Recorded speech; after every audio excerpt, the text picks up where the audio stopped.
KGF सिर्फ एक part है एक पूरे एम्पायर का जिसे कोलार गोल्ड माइंस कहते हैं। हम इसे केजीएम बोलेंगे।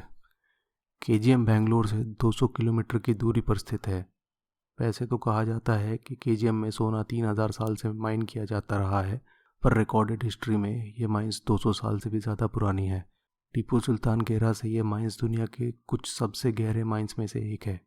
केजीएम में कई सारे माइंस थी, for example the Mysore gold mine, Nundydroog mine, Ooregaum mine, tank block mine, Balaghat mine, Coromandel mine, नीना रिफ्स माइन। केजीएम की चैंपियन रीफ माइन थी केजीएफ, जिसमें सबसे ज़्यादा सोना निकलता था, जो कि उस समय के हिसाब से इंसान द्वारा खोदी गई सबसे गहरी माइन थी। आज भी दुनिया की deepest mine Mponeng gold mine South Africa और केजीएफ में 0.3 किलोमीटर का ही अंतर है। सन 1880 में जॉन टेलर एंड सन्स नामक कंपनी ने केजीएम का कंट्रोल लिया। माइन किया हुआ सोना इंग्लैंड भेजा जाता था, जिसकी वजह से कंपनी ने बहुत पैसे कमाए। पैसे के साथ इंफ्रास्ट्रक्चर भी आया, जैसे कि भारत की सबसे पहली इलेक्ट्रिफाइड सिटी केजीएम बन गई। School, hospital, social clubs etcetera. लेकिन ये सब मोस्टली अंग्रेज़ों के लिए था। भारत के मजदूर बहुत ही ख़राब हालत में वहाँ रहते थे। एक समय था जब केजीएफ में 30,000 माइन वर्कर्स रहते थे, जो कि भारत के अलग अलग राज्यों से और दुनिया के कई कोने से आकर वहाँ पर काम करते थे। केजीएफ में अब तक 800 टन सोना निकाला जा चुका है।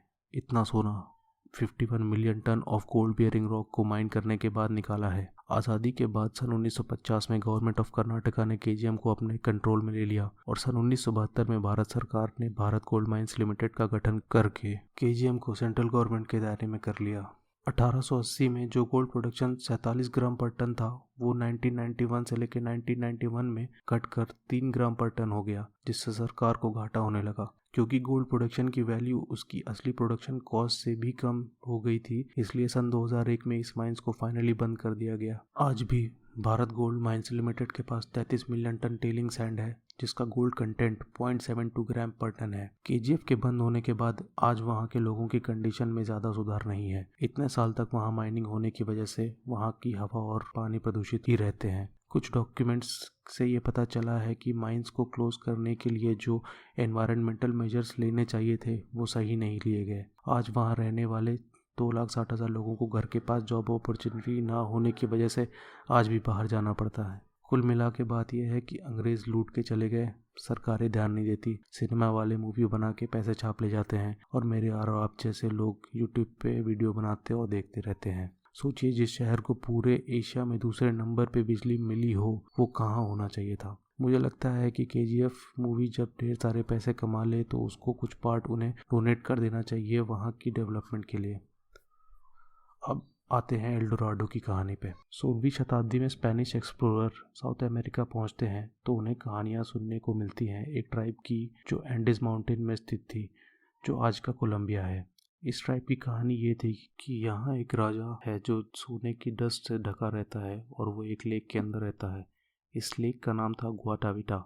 कहानी ये भी है कि वहाँ के लोग राजा को खुश करने के लिए उस लेक में सोना और कीमती आभूषण फेंक देते थे। स्पेनिश लोग इस राजा को एल्डोराडो बुलाने लगे।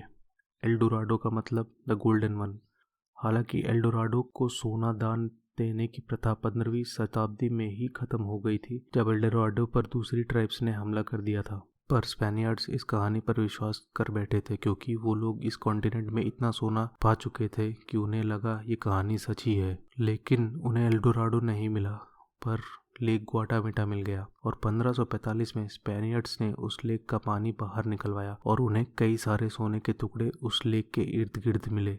लेकिन असली सोना उनकी पहुंच से बाहर था, क्योंकि उसके लिए सारा पानी बाहर निकालना पड़ता और वो उस समय के हिसाब से पॉसिबल नहीं था। उसके बाद अंग्रेज़ों ने भी एल्डोराडो को खोजने की कोशिश की, जिसकी वजह से स्पेनिश और इंग्लिश के बीच में मतभेद पैदा हो गए और उन्हें वापस लौटना पड़ा। तो आखिर ये कहाँ है एल्डोराडो? जोसे ओलिवर का कहना है कि एल्डोराडो की कहानी सच है क्योंकि आप चाहते हैं कि ये सच हो। और ये शहर कहाँ है? एडगर एलन पो ने अपनी एक पोएम में इसका एड्रेस बताया है। Over the mountains of the moon, down the valley of the shadow, ride boldly ride if you seek for Eldorado. KGF movie में एल्डोराडो के रेफरेंस देने का मतलब यही हो सकता है कि जो भी केजीएफ में रूल करेगा वो सोने में ढका होगा, मतलब ढेर सारी वेल्थ होगी जो कि सोने से आएगी। तो कब जा रहे हैं आप एल्डोराडो को ढूंढने? अगर जाएं तो मुझे भी बुला लीजिएगा। तब तक के लिए धन्यवाद। Please like, share and subscribe.